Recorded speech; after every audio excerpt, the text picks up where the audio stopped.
Hello and welcome again to our video series on encouragement. We started out just talking about encouragement in general and how important it is and how much we need it, and we grew from that into a discussion of the encouragement of the scriptures, which I think is so important. That's such a great concept to get a hold of, how encouraging the scriptures can be and need to be to your life.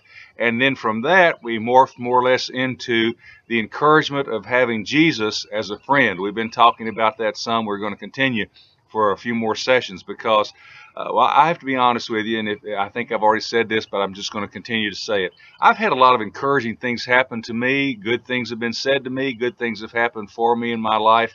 But the single most encouraging thing I've ever had in my life is coming to know Jesus, to know how much he loves me, how much he cares about me, and what he's done for me so that I can someday go and be with him and his Father and the Spirit and all the angels, all the heavenly creatures, and all the redeemed people of all time in heaven.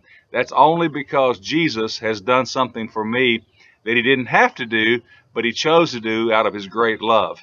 And so we're going to continue talking about the encouragement that Jesus gives us. I want to read you something from the 15th chapter of John, and it's where Jesus is talking about how he's friends with his disciples. And I think we should each encourage ourselves and get used to the idea of looking at this as if he's speaking to us, because we want to be his disciples today also.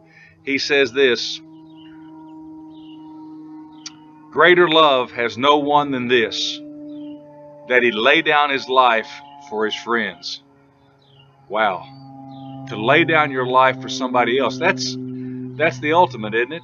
In warfare, when a soldier goes and lays down his life for another, one of his fellow soldiers, a comrade, that's the kind of thing that gets commendations just more and more, and medals and all that.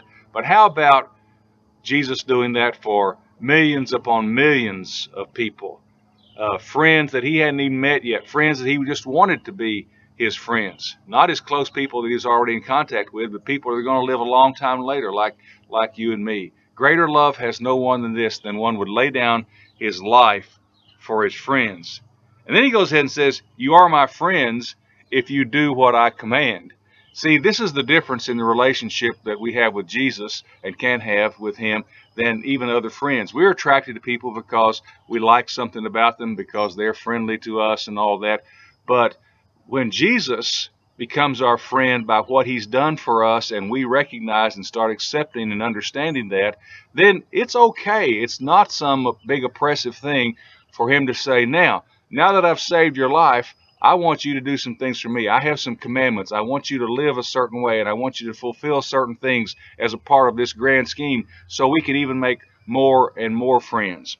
I want to read you another passage. It's from Paul's writings in the book of Romans, and he's talking about this very thing of someone laying down their life for someone else.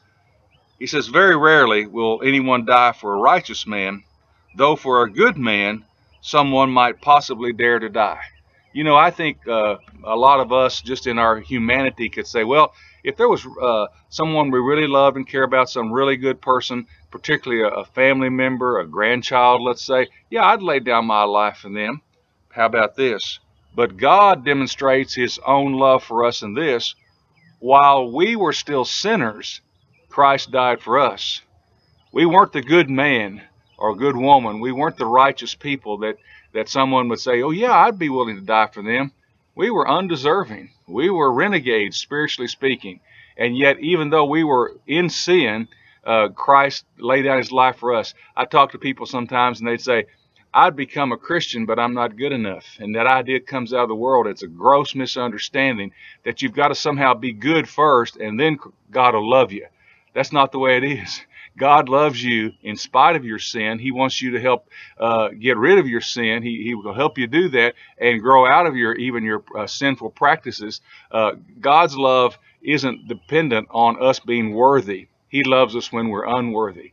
So this idea of Jesus being such a friend that he would lay down his life for me even when I don't deserve it, when I'm not one of those, he'd say, yeah, he's worth saving. I'm going to make him worth saving, is what Jesus says when he approaches us as a friend. Think about these things. Now, next time, we're going to talk about an interesting subject, I think. We're going to talk about having a little talk with Jesus. It's based on a song you may have heard.